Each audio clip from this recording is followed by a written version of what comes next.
Hey everyone, and welcome back to the Aqeela Files.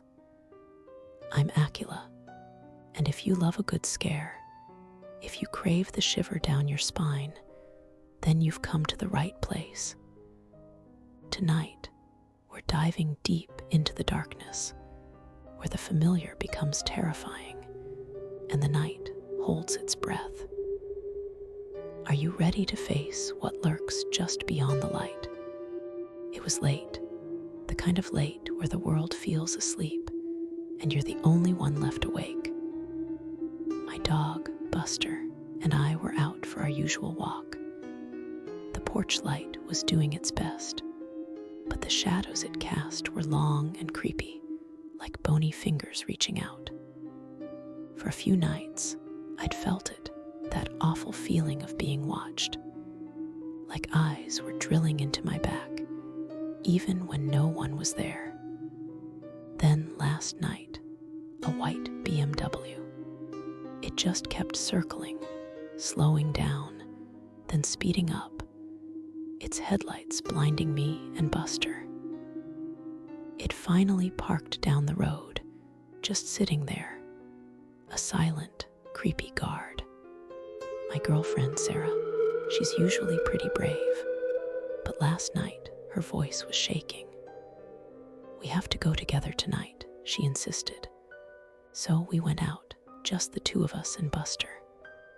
Buster, who normally bounds ahead, was practically glued to my leg, his tail tucked like he knew something awful was coming. The crickets chirped like normal, but the air felt heavy, charged with something. We were heading back, our RV a distant glow, when we heard it. A quack, but not a normal duck quack. This was deep, resonant, and it echoed in a way that made my blood run cold. I looked at Sarah, and her face had gone completely white. Her eyes were wide with pure terror. I glanced down at Buster. He wasn't just scared, he was frozen, his head down, his fur on end. A statue of fear. Then, out of the pitch blackness, something started to appear. It wasn't walking, it was flowing. Like a darker part of the night itself had detached and was moving towards us. Silent, swift, and utterly wrong. My voice cracked when I screamed, "Run!"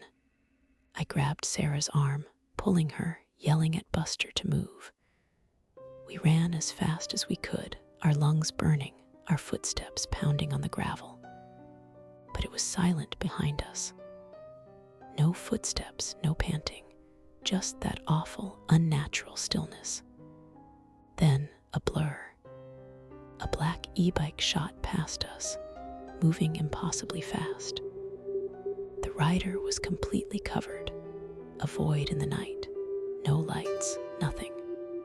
They just vanished into the dark as quickly as they appeared, leaving behind this chilling, spectral feeling.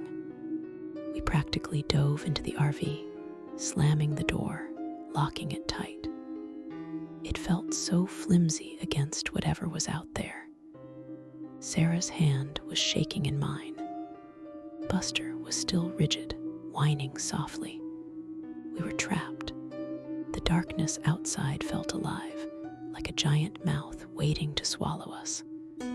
All the other RVs felt so far away, so vulnerable. And then, faintly, we heard it again. That deep, resonant quack. Softer this time, like a promise that it would be back. We were safe for now. But the feeling of being watched hadn't gone away. It had only grown stronger, more predatory. We knew we weren't alone out there, and whatever was lurking in the shadows, it wasn't human. And that quack, it was a reminder, a chilling promise that the night was far from over. So tell me, do you feel it too? That chill creeping up your spine? Do you hear the whispers in the silence? If you think you're safe in your own home, think again. darkness is coming for you. Subscribe to the Aqeela Files if you dare, and let's see if you can survive the night. Don't wander alone after dark. You never know what's listening. You never know what's watching.